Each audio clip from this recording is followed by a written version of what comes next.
Assalamualaikum and welcome. Name is Jaisha. जायशा यूनानी यानी Greek word है।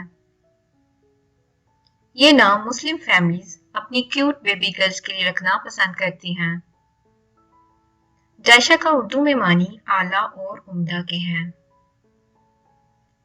जायशा English means high and excellent. Jaisha नाम को आप डबल नेम्स में जायशा लामिया रख सकते हैं। लामिया का मतलब है लंबी जुल्फों वाली।